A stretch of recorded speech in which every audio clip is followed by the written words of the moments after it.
Hey, it's your ceiling vent, so I'm dripping. Could be the rain, could be the upstairs bathroom. Yikes. You could hire the guy your neighbor recommended, but I'm pretty sure that's just his cousin. Do we know if he's licensed, or does he just own a ladder? Listen to your home. Go with Thumbtack.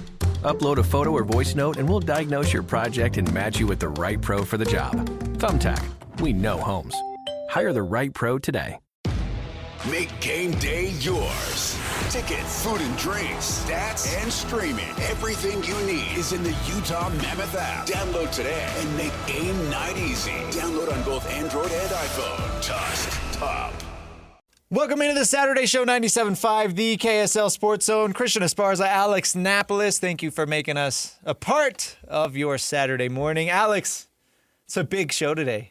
It's a big show. It's a huge show. We have something really, really important and something really, really interesting coming up here on Tuesday, and we're excited to dive in and break it all down as we get ready for what we believe and what I think a lot of people believe here inside the state of Utah will be a franchise-changing decision for the Utah Jazz. Yeah, this is the last show where it's speculation. Yes. Right? This is the last show where we don't know who's going to be suiting up.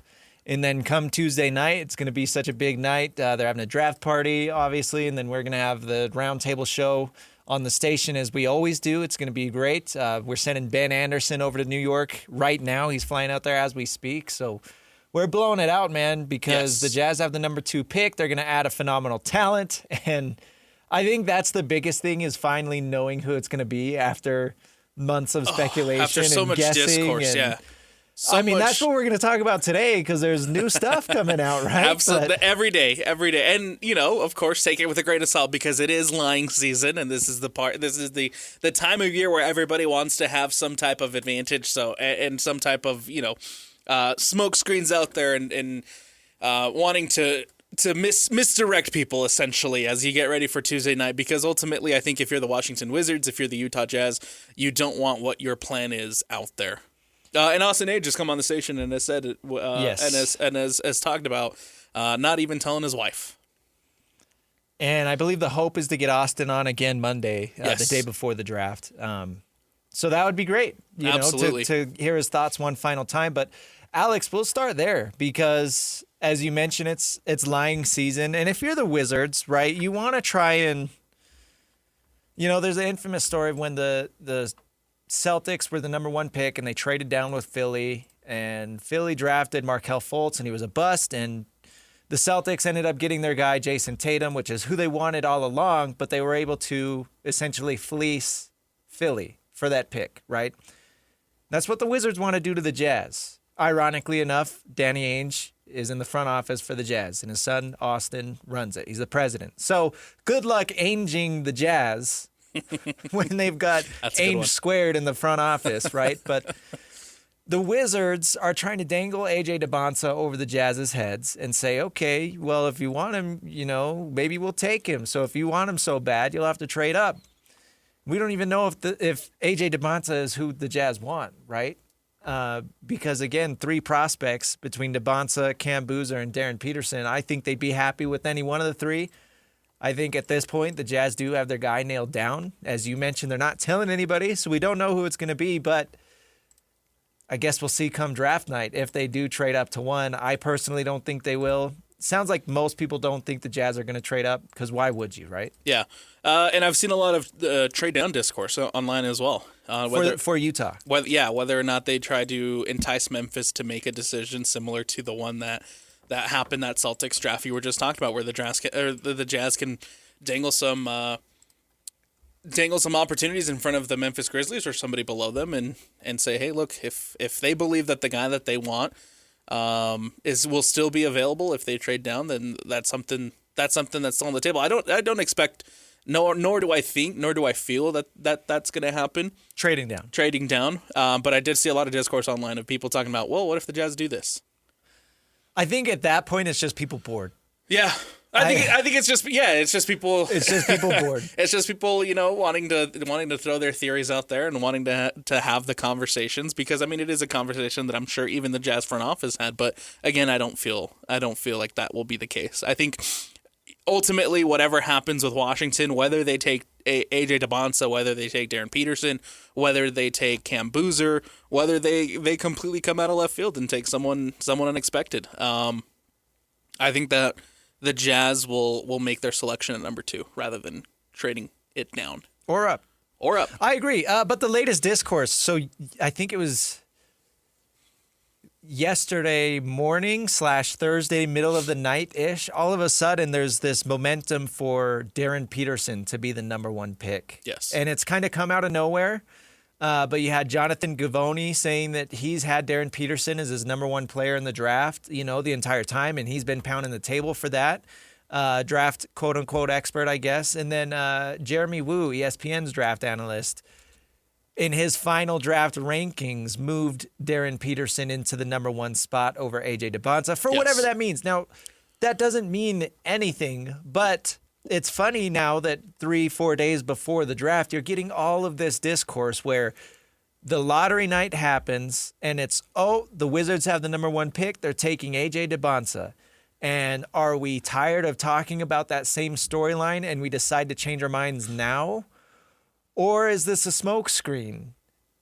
No, I think it comes into, what was it, Monday morning when I woke up and there was a report from Shams Charania from ESPN who, of course, says that Darryn Peterson cancels his workouts with his remaining teams. Right, and that's part of it as well. After he goes and visits Washington, and then, of course, our own Ben Anderson drops out that his camp fully believes and is very confident that he is going to be the number 1 overall pick. That's just adding on to what was happening already on earlier in the week where, he cancels his workouts and then everybody just kind of brings it back and says, yeah, Darryn Peterson's going to be number 1. And I think, everything heading into the heading into the college basketball season was that Darryn Peterson was going to be the number 1. And I still think all the cramping stuff. Before all the cramping, before the season even started, Darryn Peterson was at the top of everybody's board. And I don't think that has maybe not necessarily that has changed among what the NBA GMs believe. So to rehash what you're saying, the timeline of this week, Monday morning, Darryn Peterson had a workout with Washington. Went really well, went so well that he decides to cancel his workout with Utah, not because it has anything to do with Utah or the Jazz or not wanting to play for that organization. It has nothing to do with that. It's simply because his workout with Washington went so well and he believes he's going to be the number 1 pick. Then 3 days later, all the quote-unquote draft analysts are saying, oh, yeah, he's at the top of the board. He's our number 1 player in the draft now. So, again, is it all a smokescreen or is any of this real? Is, the pick going to come in, number 1, and is it going to be AJ Dybantsa? Or are the Wizards going to take Darryn Peterson and Dybantsa is going to be on the board for Ryan Smith, the Angels, and the Utah Jazz? I will say Monday afternoon after Ben Anderson drops his article about the Darryn Peterson situation, I did hear a collective cheer across the Utah Valley because I think a lot of people thought that AJ Dybantsa will be a Jazz man. Yeah. If you stop talking for a second, you could you hear heard it. It like echoes up from Provo, right? Yeah, absolutely. And you know what, man? I think again, no matter what the Washington Wizards decide to do, whether it is Peterson, whether it is AJ, whether it is Cam Boozer, the Jazz will have.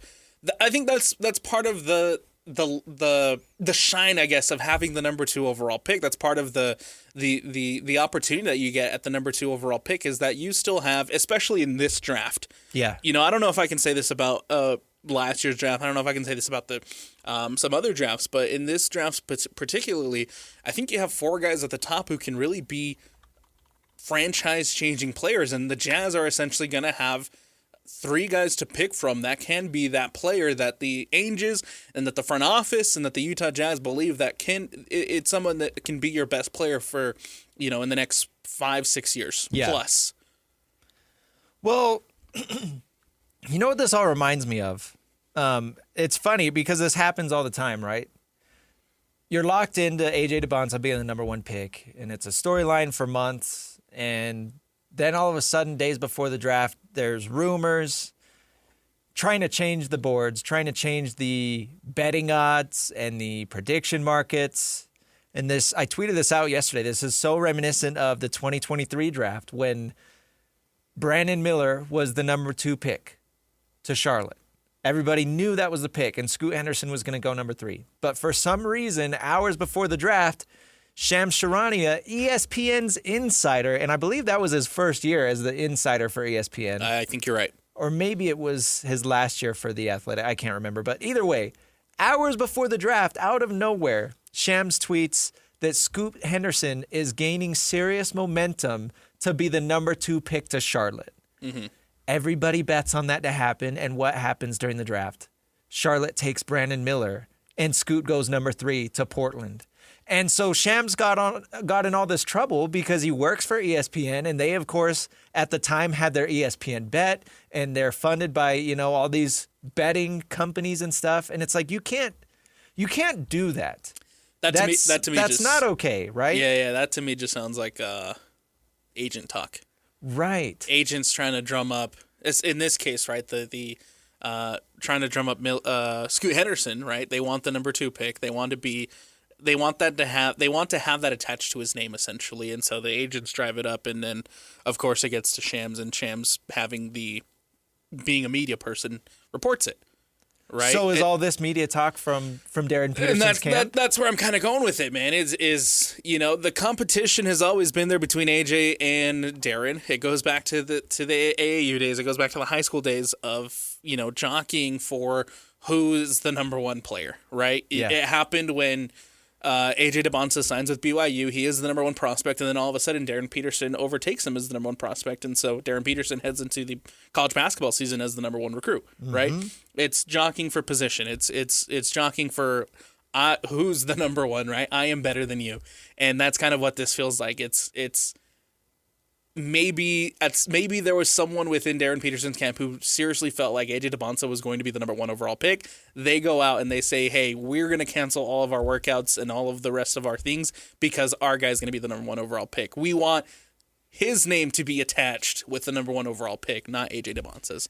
That's what this feels like. Even if they don't actually feel that way, they're trying to will it into existence. Exactly. Right? Yeah, exactly. They're trying to make Washington second guess themselves and say, you know what, maybe we should take this Darryn Peterson guy, because as you're saying, and this is a point that we've talked about before the college basketball season, Darryn Peterson was the guy. Like, for as good as AJ Dybantsa is and was, and everybody knew that AJ was going to be a great prospect at BYU, Darryn Peterson was better. Right. Darryn Peterson was the guy. And the reason that we're kind of so familiar, obviously, is because with the Jazz sitting at 2,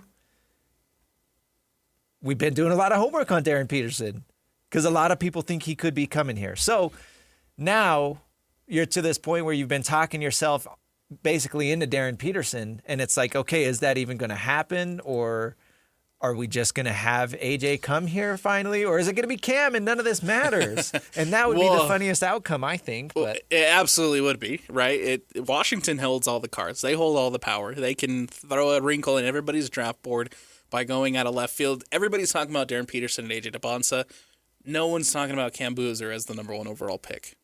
But I still think that Cam Boozer has done enough, has shown enough to earn being in the conversation of being the number 1 overall pick. Number 1 even. Not just number 2 to the Not Jazz. just You think number 1 to Washington. I think it's 3 at the top, and everybody's caught up in AJ and everybody's caught up in Darryn, and that's fine. But I think Cam Boozer has done enough to earn being a part of that conversation, which to say again is the Washington Wizards hold all the cards, and they can throw a wrench in everybody's plans by taking Cam Boozer number 1. Maybe that's part of it. Maybe they do want Cam, and that's why you're hearing so much AJ smoke. And then when it's like, okay, well, the Jazz are fine with Darryn Peterson, then it's like, oh, wait, actually, maybe the Wizards will take Darryn Peterson instead. Right. And then, on draft night, whoops. Yeah. So Cam getting Boozer. somebody to trade up, then the Wizards are like, actually, Cam was our guy all along. Exactly. I don't know, man. And that's what, it's exhausting, but it's a lot of fun, right? With this draft cycle, especially this year specifically, because there's 2 players with local ties, and all 3 are just incredible talents. And not to mention Caleb Wilson. I feel bad kind of leaving him out, but he's not quite the same tier as a prospect as the other 3 guys. But the Utah Jazz they're in a spot, number 1, that hopefully they're not going to be in for a very long time. Right. They're in a spot where they have a chance to really add a player who could be a top 5 player in the league whether that is AJ or Darryn Peterson. So I want to talk about some of these prospects again. I know we spent a little bit of time on it last week, but basically... Before we move on to that, how much do we read into Trae Young not taking his player extension? So Trae Young has a player option, and he declined it Right. this offseason. And the funny thing with the NBA is the free agency is after the draft. So it would be funny. We're hearing now that he's declining his player option. The presumption is that they are expected to renegotiate anyways on a new contract, but maybe he's announcing that he's declining it now because he heard they're going to take Darryn Peterson, right? They're both ball-dominant guards. Darren says he wants to be a point guard. So I definitely wouldn't be shocked, right? My mind ultimately thinks that they'll work it out, right? They'll re-sign. He'll take an extension with Washington, and he'll be a part of the Washington Wizards team. But, there's that little voice in the back of my head that's like, hey, what if he doesn't? And what if this is all true? What if Darryn Peterson is going to be the number 1 overall pick to essentially fill in that void that Trae Young will leave behind? I could see it. Yeah. And that trade never made sense. And same with the Anthony Davis one, right? And of course, they didn't know that they were going to be in this position, the number 1 overall pick to, get their choice of players from this draft. But it looked incredibly stupid. If you made that trade at the deadline. I know they didn't give up a lot, right? They gave up, I think, just a couple vets, right? What's his name? CJ McCollum. I don't even remember the other players. Right. It was essentially CJ McCollum for Trae Young. But why do that? Oh, it's also funny. We had that Washington guy to come on a couple weeks ago, and he talked about how bought in, I guess, the fan base was on Trae Young, and how bought in the front office is on Trae Young. Yeah, he sounded really high on him. And then everybody was really high on Trae Young, and now all of a sudden he's declining his player option. And and you're hearing too that the Heat might be interested in him. There you go.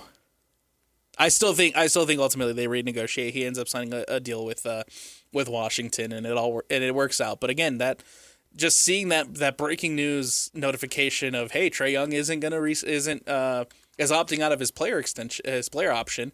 There's that voice in the back of your head that says, conveniently timed with all this Darryn Peterson stuff, by the way. Yeah. That's conveniently timed. Yeah, conveniently timed. And so again, that's where that little voice in the back of the head comes from and says, hey, what if it's not that smokescreen that we thought it was? What if the Washington Wizards are actually going to take Darryn Peterson number 1? So, gut feeling right now. What do you think? You think Washington really goes Darryn Peterson? Oh, man. Gut feeling right now, I still think AJ Dybantsa is the number 1 overall. Okay. And then the Jazz will pick between Darryn Peterson and Cam Boozer. I had a dream. Oh! for what it's worth. Okay. And this was the night that all this Darryn Peterson stuff happened. But I've got a newborn, so I went to bed early. Yeah. So I missed all of that. I woke up to it. Mm-hmm. So essentially my dream was timed up with all this stuff. I had a dream that the Wizards took Darryn Peterson and the Jazz drafted AJ Dybantsa. Okay. All right. Do you think the Jazz I guess we'll see where we're at next Saturday, man, when we're sitting here. You think the Jazz would pass on AJ? No, come on now. Well, okay. For Cam? That is an interesting question. Right. That's why I'm asking. That is an interesting question because of the ties both of those guys have to the Utah Jazz. Right. I guess the way I should ask it, is it a 100% guarantee that if AJ Dybantsa is on the board when the Jazz pick that they draft him? I am genuinely curious how much of a conundrum the Utah Jazz front office would be if AJ and Cam Boozer are both available at 2. Yeah. Because obviously, right, AJ, the BYU prospect, has the ties to Provo. There was that funny clip with him and Gilbert Arenas where he's like, Utah's not a city, talking about Gilbert Arenas asking him if he wants to stay home, etc. And then you have, of course, the familial tie with Carlos Boozer, who is a scout in the front office for the Utah Jazz, and both of them being available at 2, I think would be a very interesting situation. Yeah. That'd be crazy. And, how much the Jazz war room would be scrambling on who to pick. Well, I think regardless of who they're picking between, I know the front office is split. Even if the day the draft comes and they have their consensus on the board, right? But there's still fans of each of those three players in the room. Yeah. So, yeah, no matter who they're picking between, somebody's going to be like, oh, that's my guy. He fell to us. I wonder if the arguments that Austin Ainge was talking about with his dad, I wonder if that's part of it, whether it's AJ, whether it's Cam. Yeah, I bet. Yeah. Or Darryn. Yeah. And not even his own dad, like Carlos Boozer. Yeah. Probably pounding the table pretty hard. To be a fly on that wall, Christian. Well, and Austin said that that Carlos Boozer is involved when they, even if they don't bring these players in for workouts, but they take them out to dinner and stuff. Carlos is involved in those. Yep.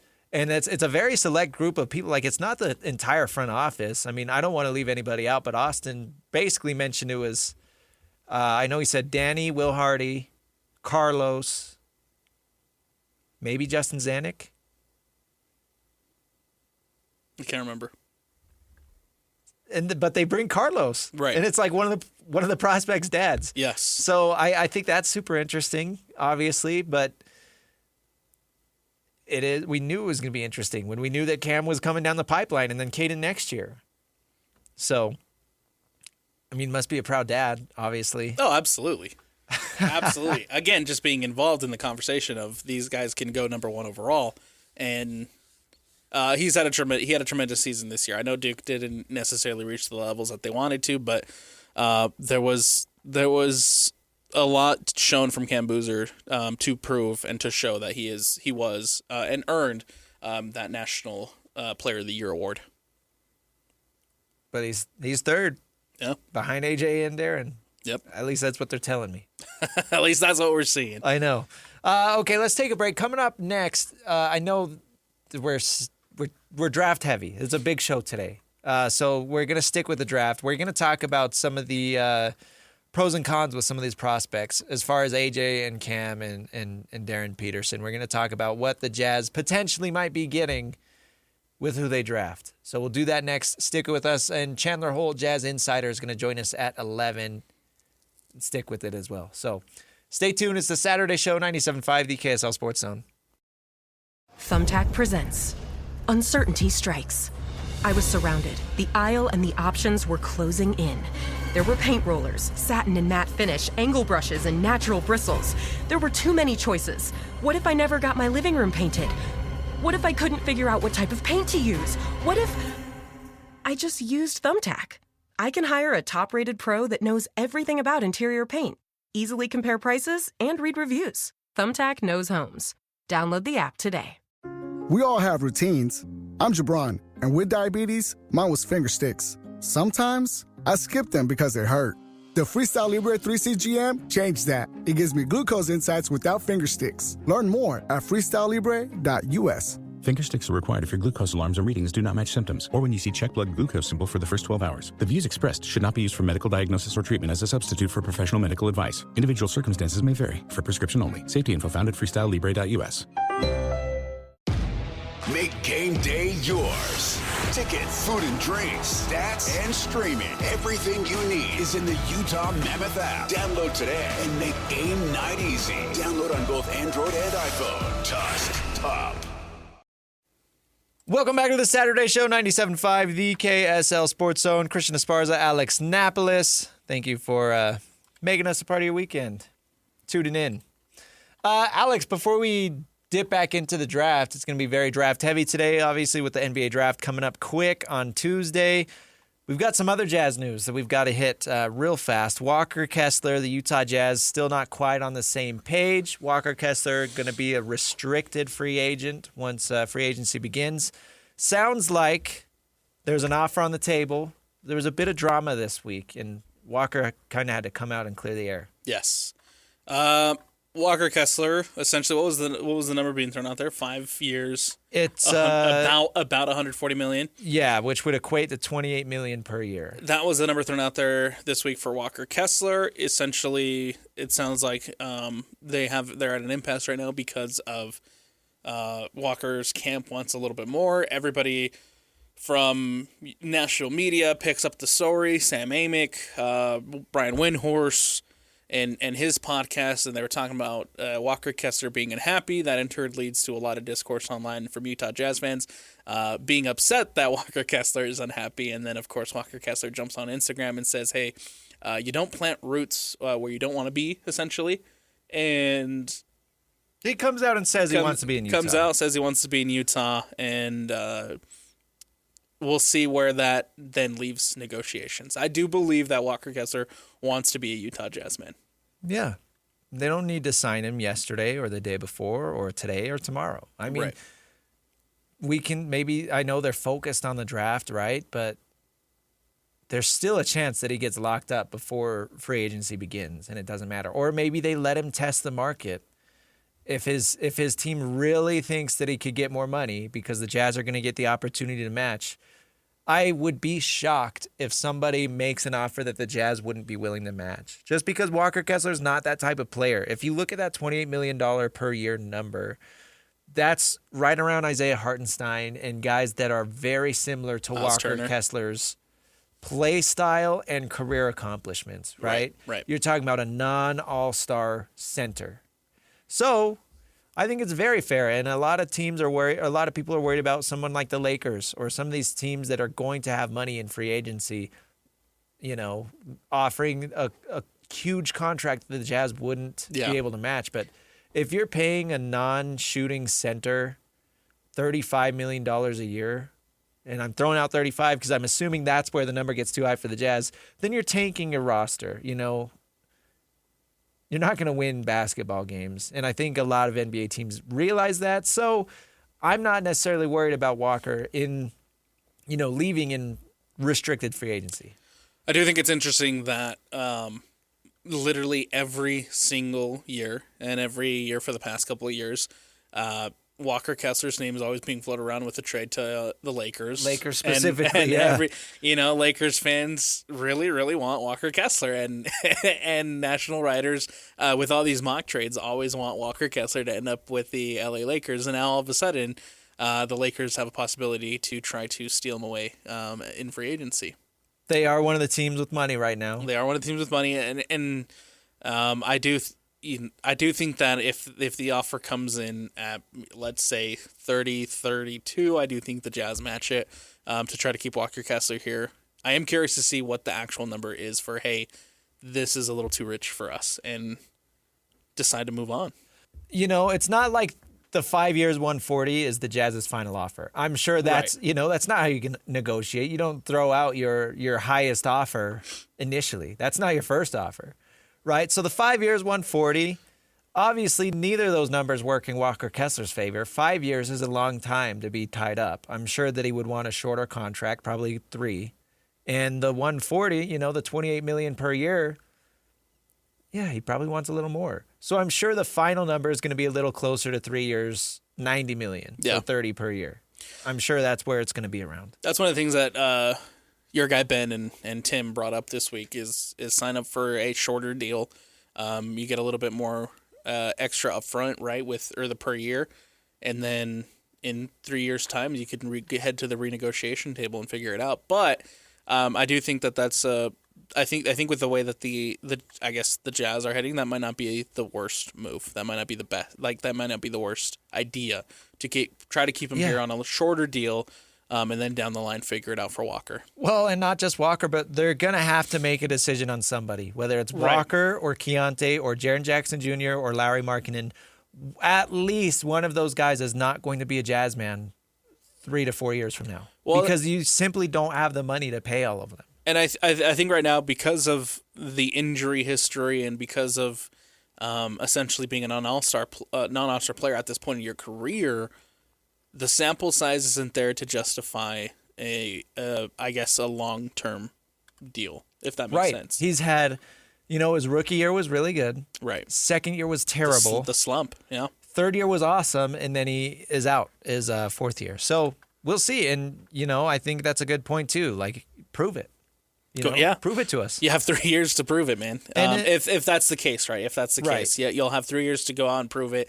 And then again, you head back to the negotiation tables in 3 years' time. But I think right now, Walker Kessler still has a lot to prove at the NBA level. And you know what? That's a similar conversation to Keontae George. And in the same ESPN article, they're talking about how the Jazz are not expected to extend Keontae George this summer, which it's a similar thing. I mean, his first 2 years in the NBA were very up and down. Had a breakout his third year. He only played 50-something games. And again, the Jazz were a tanking team. So how seriously do you take that third-year breakout for Keontae George? I think the Jazz are very comfortable and right to do so in saying, hey, you know what? We loved what you saw. We loved what we saw from you last year, but let's prove that wasn't a fluke. Let's prove that you're a legit guy. And you know what? If you go out and do that, we are more than happy to pay you what you're worth. Right. Because, if you pay him too early and he turns out to not be a guy, again, you have to make every single move with a razor-thin margin right now if you're the Utah Jazz, because that's just where you're at. For as awesome as Keontae George season was this season, and don't get me wrong, it was absolutely fun to watch, and it was absolutely fun to see him grow. A year ago, we were sitting in these chairs talking about how maybe his best role was a sixth man. And maybe or his on a best different role team. Was coming off the bench. And so I think in the case of Keontae George, it would be nice to see some consistency, have whatever happened this past season translate into this next season. If he continued to perform at the way that he was performing this season, obviously that conversation changes, but I think consistency is the key this year for Keontae George, right? Can you continue to build on what we saw from Keontae this past season? And I think that's what the Jazz front office is ultimately waiting for as well. Shout out to Parker producing right now the show. He put a poll up on Twitter. Go vote on X at KSL Sports Zone.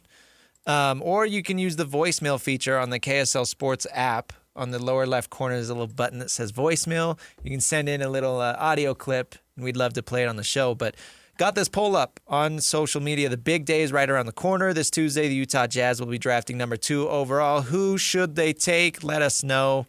We'll keep you updated on the results throughout the rest of the show. And then final segment as we're wrapping up, we'll see who the Jazz fans want to see in a jersey. Right now, AJ Dybantsa leads 43%.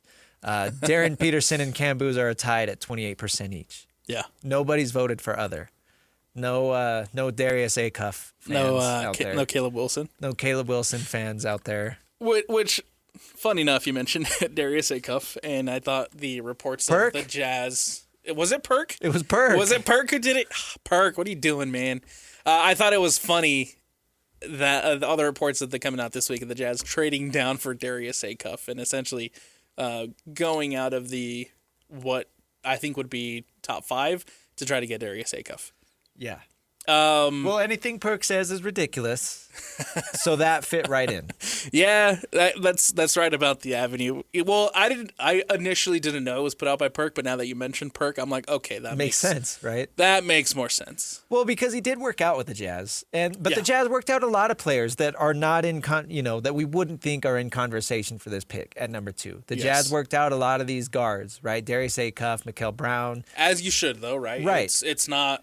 Due diligence. It's your due diligence. Because maybe those guys become free agents down the road, and the Jazz want to try and bring them here. I would be more concerned if the Jazz didn't bring in Acuff for a workout. Yeah, if you have the number 2 overall pick, what are you going to do? Just bring in 2 players for a workout and that's it? That's silly. Maybe 3? Yeah, that's silly. You're able to do it. Why not? Bring in as much as you can. Yeah. Why not? If they want to come. Absolutely. If they don't cancel. Oh, Darryn. So let's go there, because speaking of Darryn, I do want to talk about this player who I think is probably the most likely player that the Jazz select. I mean, at least just from the perspective of Washington probably goes AJ Dybantsa, and then Darryn Peterson still has that ceiling of a top 5 player in the NBA. I think it was Zach Lowe, or maybe it was Gavoni. I was just watching a clip. Somebody saying that, Darryn Peterson is a 6'6" Damian Lillard. He's going to come in. He's going to be one of the best shooters in the NBA, but he's got these red flags that are going to maybe keep him from being the number 1 overall pick. So would you feel comfortable if the Jazz take him? Do you think he can hit that ceiling? Because I'm worried about, and a lot of people are worried about the bust potential. I feel like out of the top 3 or 4 prospects, he's got the highest probability to not work out because of what we saw at Kansas? Or are you not worried about that? I don't think I'm worried about that as much as I was maybe a month ago. And I think I have to credit that to the comments that Austin Ainge made when it came to the medical reports. I thought Ben did a fantastic job asking him more insight into how the medical reports work when it comes to the draft, and essentially him giving insight of having their own personal doctors look into everybody, and he gave a lot of really great information about how that process works. And I think after hearing essentially the due diligence that the Jazz are doing, it makes me less concerned about the cramping issues and his weird year that he had at Kansas. Yeah. Yeah. Well, I think, and this is one of the talking points that we've had as far as Darryn Peterson goes, and really any of these three rookies, right? Because there's the discourse of who's going to start and who's going to move to the bench. You know, your starting five right now is Keontae George, Ace Bailey, Lauri Markkanen, Jaren Jackson Jr., and Walker Kessler, presumably. Mm-hmm. So whoever they pick is going to take one of those guys' spots, and somebody's going to have to come off the bench, or maybe the rookie comes off the bench. We know the Jazz are going to make a push for the playoffs next year. We also know that the Jazz have a really good roster. That's a really good starting five. And what I'm trying to say is there's a lot of talent there. There's a lot of talent there, and they're not relying on this number 2 overall pick to come in and hit right away in order to make the playoffs. And that's a great thing. Right. And that is a really great thing. What happened with Ace Bailey this year? Slow played him, and he grew into the season, and he ended the season really strong. And I think you can try to find a way to have that same luxury with your number 2 overall pick heading into next season. This idea that whoever goes number 2 and whoever the Jazz pick needs to automatically be a starter, I think goes against everything Will Hardy teaches. Yes. Bingo. Go back to the beginning of the season when people were asking about Ace Bailey and his minutes, and some of the rookies the last couple of years, it's always been playtime is earned, not given, from Will Hardy. Yeah. And I think that, again, having the idea that whoever you pick at number 2 overall, I think it just goes against everything, the culture that Will Hardy has set up for the Utah Jazz. Going back to Keontae George, in his second year, they moved Keontae to the bench because Will Hardy wasn't happy with what he was seeing, right? Yeah. So he's not afraid to do that. I mean, this is a player that had some really high highs, some really good games for the Jazz, and Will's like, you know what, I'm going to move you to the bench because, I don't know what he was trying to teach him, what lesson, but whatever. Will is more than willing to do that with a player, whether he's a second or third year player or especially a rookie. Yeah.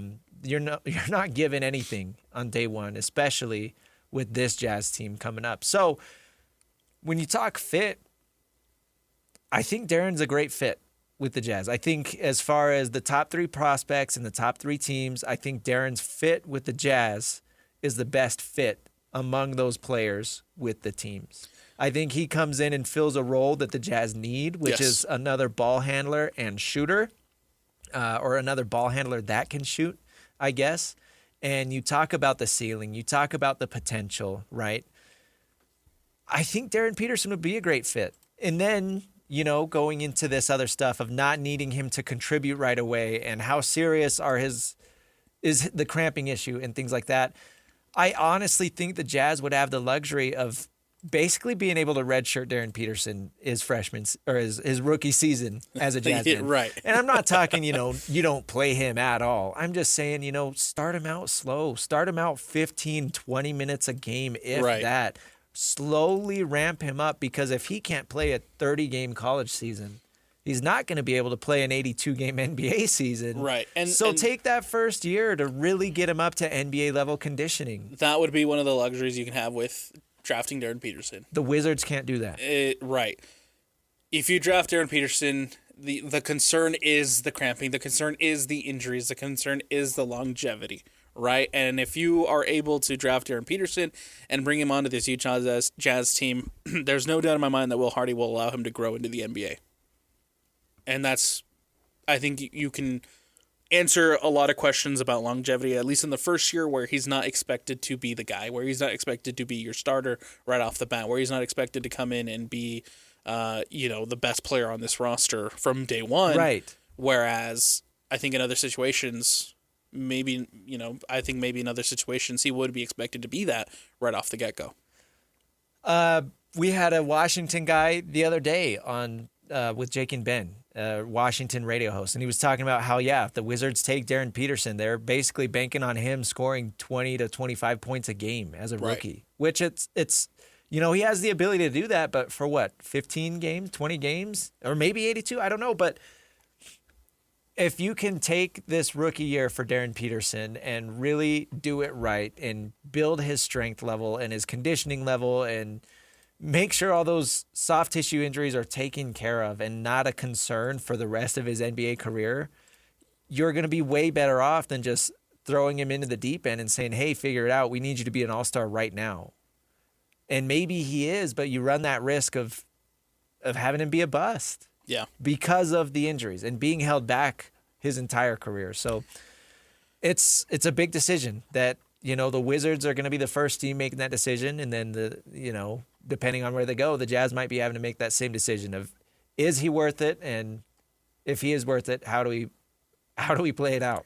And I think with Darryn Peterson, right, just looking at his ability to make elite shots, the shot making, automatically make him a super interesting prospect. His ability to drive and finish down low, his ability to defend, right? I think there's a lot of two-way potential there, where Darryn Peterson can be a really great defender in the NBA as well.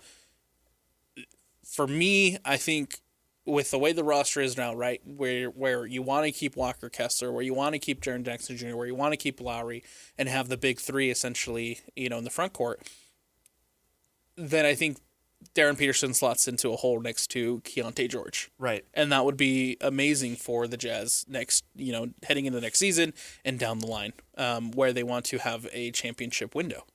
Yeah. And you still have Ace Bailey. And you have Ace Bailey to throw in there as well. Right. Absolutely. It's going to be exciting. And not to say that, AJ wouldn't also be a phenomenal pick. And we're kind of running out of time this segment. We didn't have time to get into AJ as well. We'll talk to Chandler Holt about him because as we talked about in the first segment, a lot of smoke online, a lot of rumors, a lot of chatter that all of a sudden it looks like maybe Darryn Peterson is going to go number one. And there's a very real chance that the Jazz could have AJ Dybantsa. So after what seemed like a pipe dream for the first couple weeks after the lottery, it's shaping up like it could be very real that AJ Dybantsa is a Jazz man. Yeah. And that would be amazing as well because he is another great player.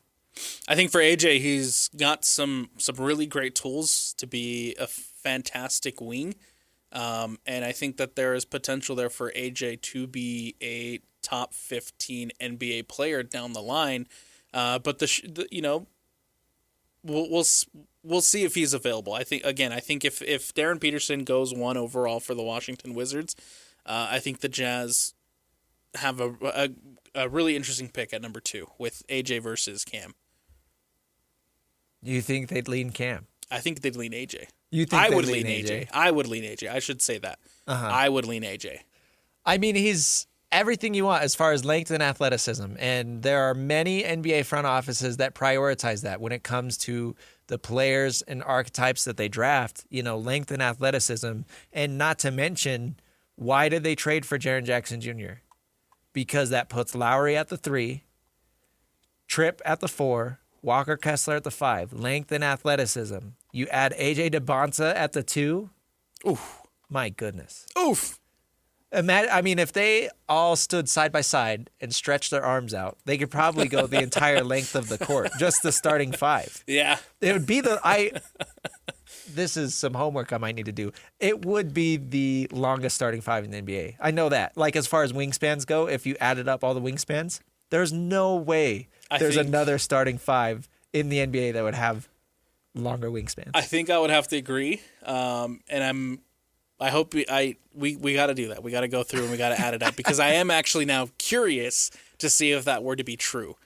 It has to be. Yeah, I think it has to be though. So yeah, AJ just bringing in his length, not to mention his first step quickness and his athleticism and his, superpower right now, which is draining the mid ranges. Which, who's the back-to-back MVP? SGA. And what's his superpower? Killing it from the mid-range. Absolutely. Right? It's not dead. The mid-range is not dead. No. Shea Gilgeous-Alexander has proven that. And if you can do it consistently, the way Shea does, the way AJ does, you're unstoppable. Not to mention, AJ also gets the free throw line. He gets the rim. And his three-point shot, a lot of people are concerned about it. I'm not. It's just fine. Absolutely. It's just fine. Let's take a break. Coming up next, we will take a break from talking draft. There was some big news in the college football world. Brendan Sorsby and Texas Tech have parted ways. He is not going to be suiting up for the Red Raiders. We will hit that next. No technical fouls this week. It's kind of going to be our technical foul. So stay tuned. We'll talk about that next. It's the Saturday Show, 97.5, the KSL Sports Zone. Thumbtack presents Uncertainty Strikes. I was surrounded. The aisle and the options were closing in. There were paint rollers, satin and matte finish, angle brushes, and natural bristles. There were too many choices. What if I never got my living room painted? What if I couldn't figure out what type of paint to use? What if I just used Thumbtack? I can hire a top-rated pro that knows everything about interior paint, easily compare prices, and read reviews. Thumbtack knows homes. Download the app today. We all have routines. I'm Jabron, and with diabetes, mine was finger sticks. Sometimes I skip them because they hurt. The Freestyle Libre 3C GM changed that. It gives me glucose insights without finger sticks. Learn more at freestylelibre.us. Finger sticks are required if your glucose alarms and readings do not match symptoms, or when you see check blood glucose symbol for the first 12 hours. The views expressed should not be used for medical diagnosis or treatment as a substitute for professional medical advice. Individual circumstances may vary. For prescription only. Safety info found at freestylelibre.us. Make game day yours. Tickets, food and drinks, stats, and streaming. Everything you need is in the Utah Mammoth app. Download today and make game night easy. Download on both Android and iPhone. Tusk Top. Welcome back to the Saturday Show, 97.5, the KSL Sports Zone. Christian Esparza, Alex Napoles, thank you for tuning in, making us a part of your Saturday morning. Got the World Cup about to start, their first match of the day. I missed the teams. What teams are these? It'll be Netherlands taking on Sweden. I saw the guy in the crowd with the crazy hair from the Netherlands. Yeah. Did you see that? It's all spiked up. Yes, they have a lot of the passion, man. The Netherlands for this game is insane. I had a lot of fun with them. I love it. Watching the videos of them in Dallas, outside of Jerry's World, pumped it up, fired up last week was awesome. You have some videos of them in Houston this week. Love the passion that the Dutch bring. Speaking of passion, how's that transition? Hey, there you go. Texas Tech was very passionate about bringing Brendan Sorsby back. Yeah. My disappointment is immeasurable, and my day is ruined.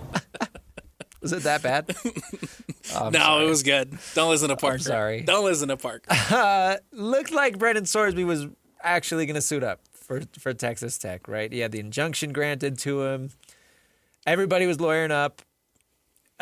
Big 12 was threatening to potentially, I guess, cancel games. Yeah. And Texas's attorney general came out and said, if you do that, we'll sue. And then Oklahoma's attorney general stepped out and said, sue us. See what happens. Do it! And then Utah's attorney general and Spencer Cox, the gov, stepped in and said, yeah, we got our guys. Well, and then the Big 12 got together and filed a lawsuit. And that was the straw that broke the camel's back. It seemed like, because the day after is when you get the announcement that Texas Tech and Brendan Sorsby were parting ways. After over a week of defending this drama, this story that had the entire world united and up in arms, there was a common enemy in the college football world, and that was Texas Tech. And now it was all over nothing. Yeah, I've never seen the world come together for a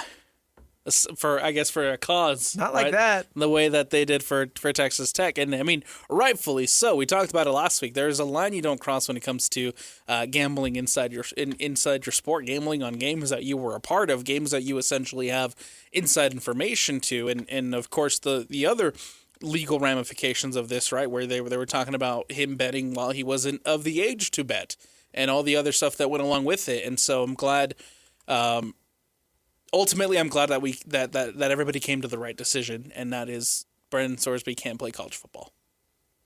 I just think it's funny that Texas Tech changed their minds after everything that they were standing on. And you saw Cody Campbell going out on all the podcasts and basically saying that the only reason people care is because it's Texas Tech and everybody's scared of Texas Tech, and that's why he changed his tune real quick after the lawsuit. Right, and then but then they had the Texas Tech's athletic department release that 22-minute video. 22 minutes of sitting there and defending this somehow. Yep.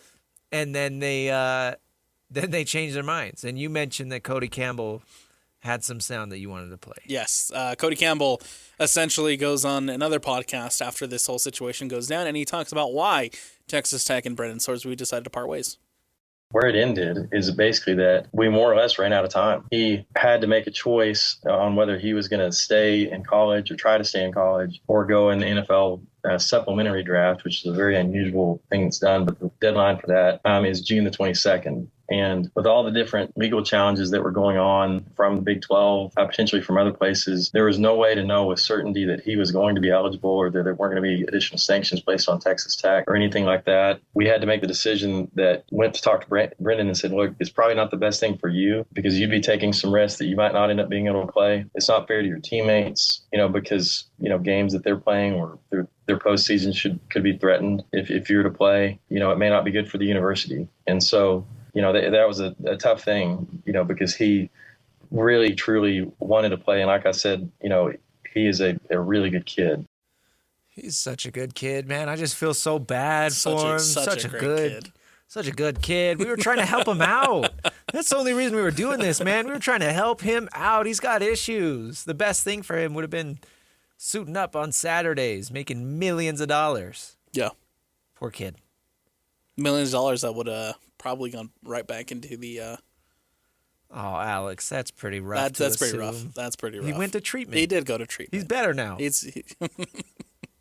We'll see. So they're saying it was the deadline of the supplemental draft. That's why they changed their mind. Yes, and because again of the Big 12 lawsuit that was imminent, they didn't know whether or not the eligibility would stand for Brendan Sorsby. They didn't know whether or not there would be additional sanctions if Brendan Sorsby actually took the field, and so they felt it was in their best interest to part ways. This is funny coming from Mike Florio, Pro Football Talk, NBC Sports. This article came out this morning. Big 12 lawsuit against Texas Tech over Brendan Sorsby has not yet been dismissed. Yes. This is the headline. This is the opening line of the article. Quarterback Brendan Sorsby is gone from Texas Tech, but not forgotten by the Big 12. Via Heather Dinich of ESPN, the conference has not yet dismissed its lawsuit against Texas Tech. The federal complaint filed on Monday prompted Texas Tech to pull the plug on the Sorsby experiment. Later that same day, the school gave Sorsby more than a nudge to enter the NFL supplemental draft. And you know what? I think that ultimately that might be a good thing. Because which part? Them continuing on with this lawsuit, despite Brendan Sorsby technically now not being a part of that Red Raiders team. Because ultimately, if he just goes into the supplemental draft and his lawsuit is now pulled, you don't set the precedent. There is no precedent set. Everybody just kind of moved on, right? If this lawsuit continues, though, you can hopefully potentially have a precedent set for the future where we don't have to worry about this situation anymore. Right? Let's say a player down the line, a similar situation happens, and now you're in the same boat. You're in the same situation of we're going to go get an injunction, we're going to go do this, we're going to make sure that he still has eligibility, etc. Whereas if this lawsuit stands and the Big 12 continues to go through it, you can have some sort of precedent set to where you don't have to worry. This doesn't have to be a big issue in the future. Make the lines clear, make the lines visible, draw the line and say this is the line you can't cross, and then you don't have to worry about this in the future. Hopefully. Mess around and find out. Hopefully. Knock on some wood. Yeah, essentially, yeah. Mess around and find out. That's if the you're going message. to pull this type of crap and turn the entire college football world against a school in our conference, credit to Brett Yormark and credit to the rest of the, decision makers for these schools. it seemed like this one thing really banded the Big 12 together. Yes. Everybody was against Texas Tech, not just in college football, but in the Big 12 specifically. There were no schools that sided with Tech and said, you know what, let them do it. Everybody was like, hey, that's a big no-no. Right. And so it's giving the Big 12 something that they needed as far as banding together as a conference, because you hear all the time about the ACC doing things together as a conference, the Big 10 doing things together, the SEC doing things as a conference, and the commissioner sticking up for their conference. And this was kind of the first time that Brett Yormark has done this with this new look Big 12. They lost Texas, they lost Oklahoma. What's the future going to look like going forward? At least that these guys, they have something to stick together for. I'm sure there'll be some relationship repairing that needs to be done with Texas Tech and kick them out. And the people, the decision makers at Texas Tech. But I'm sure. Again, right, if this lawsuit goes through, then college football, college sports will be in a better spot because of it. Because I think you have some precedent set. Chandler Holt, Utah Jazz insider for KSLSports.com, joins us next. What are the Jazz going to do with the number 2 overall pick? Stick with us. It's the Saturday Show, 97.5, the KSL Sports Zone. Thumbtack presents Uncertainty Strikes. I was surrounded. The aisle and the options were closing in. There were paint rollers, satin and matte finish, angle brushes, and natural bristles. There were too many choices. What if I never got my living room painted? What if I couldn't figure out what type of paint to use? What if I just used Thumbtack? I can hire a top-rated pro that knows everything about interior paint, easily compare prices, and read reviews. Thumbtack knows homes. Download the app today. Make game day yours. Tickets, food and drinks, stats, and streaming. Everything you need is in the Utah Mammoth app. Download today and make game night easy. Download on both Android and iPhone. Tusk Top.